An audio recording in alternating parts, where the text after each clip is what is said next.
Hi Aries, welcome to your week ahead Taroscope with me, Raphael from Reydiant Reality. It's an absolute pleasure to have you. Thank you so much for being here. Thank you so much for joining me. Quick note, my readings are for your sun, moon and ascendant sign. So whether you're a sun, moon or rising sign Aries, this is for you. And I always advise that you watch all three to get a clearer, more complete picture of how they're going to speak to you.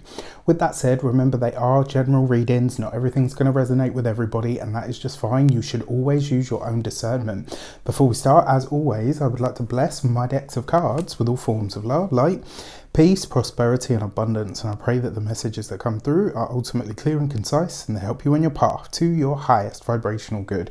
So for your key to the week this week, you are going to get a human design oracle card because the monthly videos are not quite ready yet.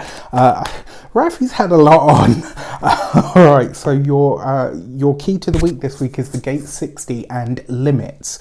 So the energy of this card is always a reminder that we are always going to come up against our boundaries, but the boundaries or the limitations that we meet are only there as long as we accept them, right? So this week, Aries, you are being encouraged to find the limits and to break them. The reason being, and especially because this card, when you see the tree emblem on there, it's a reminder that as deep as the roots go, is as high up as the tree branches can grow, right? And so the limits that you meet, they show you what your previous preconceived notions of limitations are or were, and they show you how far you need to stretch either on the internal level or the or maybe even to change the external situation so that you can move beyond that. All right, so if you are a continued subby, you know Rafi loves you. If you're new to my channel, please don't forget to like, share. If you should so choose and this resonates, hit the subscribe button. For your actions and options this week, you have the Hermit card, right? In a lot of ways, yes, it suggests that you're taking some time out. I don't necessarily think that this is about you hiding though. I actually feel like this is you taking a sabbatical from something. Now, it doesn't have to be like an entire year. That's not possible for a lot of us, right? But it does suggest that in a lot of ways you are taking some time out for yourself to consider what you need, where you're going, and more importantly, where these limitations are coming from. This week you could do a lot. You know that you could go a long way to really understanding what is holding you back, but more importantly, what you're allowing to hold you back. In a lot of ways, this is great because it looks like you're getting more self-aware or more self-acquainted. For your communications and conversations, you have the Moon card. Very interesting that this should come up here because it's the direct opposite card to the Hermit, right? So in a lot of ways, especially through your communications and conversations, you could have very powerful realizations through conversation this week. And more importantly, something from your past, an old hurt, wound or visceral fear could be highlighted to you this week in some way, shape or form. Maybe somebody says something to you and you have this big realization of, wow, you know what, I didn't realize I was carrying that wound. I didn't realize that I was holding on to this idea that is actually creating or coming from a place of lack or limitation within me. So pay attention to those to all conversations this week, because they could show you where you're getting in your own way, and not on a, because you want to, but on an unconscious level. For those of you that work for somebody else, this week, when it comes to the work, when it comes to the boss, no matter how well your intentions are placed, you may find that you're on the receiving end of somebody talking shit. You might be on the receiving end of, maybe the boss gets stuffy or huffy and kind of lashes out and then, eventually comes back and apologizes. This week, the biggest piece of advice or the best piece of advice I can give you on the work front, don't take it personal, all right? It may feel that way, but it really isn't. For those of you that are business owners, entrepreneurs, solopreneurs, I would this week be very conscious of where clients, especially, because we've all got clients that we not pander to more, but that we pay more attention. No, that's wrong. That's wrong. That's not what I mean. If you're a business owner, how you treat Google is not how you're going to treat the local grocery store.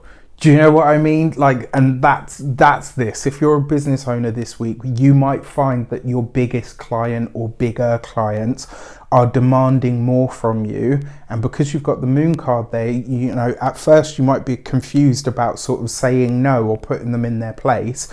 And then you'll have a moment of clarity where you say, actually, you know what, I don't give a fuck how much business you bring me. Don't treat me a certain way or don't talk to me a certain way, all right? This is good. I think in a lot of ways, this could see you getting or gaining your power back in some way. And it might show you where you've been afraid to speak up against a big client in some way.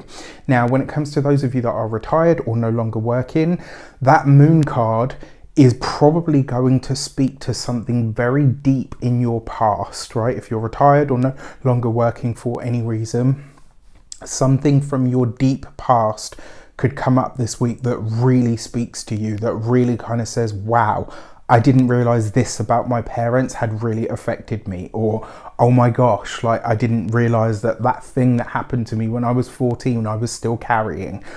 You know, it could be a big realization or an understanding of an old wound, an old hurt, or an old fear. For your love and relations, you've got the 5 of Wands. To be honest with you, I think the partnership and the relationship, if you're in one this week, can be the place that you escape to. But I would say that there's more of an emphasis on socializing as a couple rather than just you guys being sat in your own little bubble and, you know, feeding off of each other's annoyance and frustration. I think opening it up and getting out and socializing more, if that's possible wherever you are in the world, you'd get more out of that this week. For those of you that are single, spend time with your, you know, unless you really just need time out and you want that whole sort of quiet energy, spend time with friends, right? With people that you know are going to goad you, that are going to give you that little bit of the challenge, that are going to give you that competitive camaraderie. I'm all here for that kind of stuff. When it's just competitive for the sake of it, fuck it off. I'm not interested in that, right? So this week, and you know, it's likely actually that through the social circle, if you're meeting anybody, it could be that. If I'm honest with these cards here, it does feel like if you're single and looking, there's a flirtation this week, maybe a giggle, maybe a laugh, but not much more than that. For your money and materials, you have the 7 of Wands, right? So this week, last week I talked about you guys coming into some form of money or gaining some sort of money, but you having to fight for it in some way. This is a continuation of that. So if you've had an interview already, this week you could be called in and, you know, maybe they say to you, look, we really like you, but we want a second interview. That just means that they've already chosen you. If someone calls you in for a second interview, they've already chosen you. They just want to make sure that they've made the right choice. Or there's something that you said that they're not 100% sure on, and they just want to make sure that they've given you a chance to assuage, whatever that word is, some of their fears. So don't take this as like, oh my gosh, it's not happening, they don't want me. If they didn't want you, you just wouldn't have got to that next stage, right? Be better to yourself than that. The 7 of Wands does suggest that if there is money or finances challenges coming up here, they may be old ones. This could be an old debt that resurfaces. It could be that something that you're paying off ends up gaining some interest and you're kind of like, hang on a sec, where did this extra money come from? For those, when it comes to your physical health and vitality, your 7 of Wands is going to be your lower back, your buttocks, your thighs and your hips, that whole sort of general area. This week, with this amount of water, I say this amount of water, but with the moon card and the gate 60 limitations card, this would be a good week to do some exercise to get the body moving so that you can move it on the internal level and on the physical. All right, stiffness could be a problem in the areas that I mentioned this week. Lots of stretching. All right, when it comes to your home and environment, the 7 of Wands with the moon card in close proximity, that looks like there's going to be some arguments taking place in the locality that you live.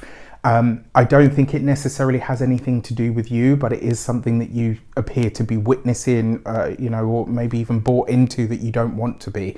If you haven't seen the weekly general, check it out, because this might make a lot more sense then. With that said, I wish you an abundance of all of that good stuff. Let me know in the comments how it shapes up. Take care, and I'll see you soon.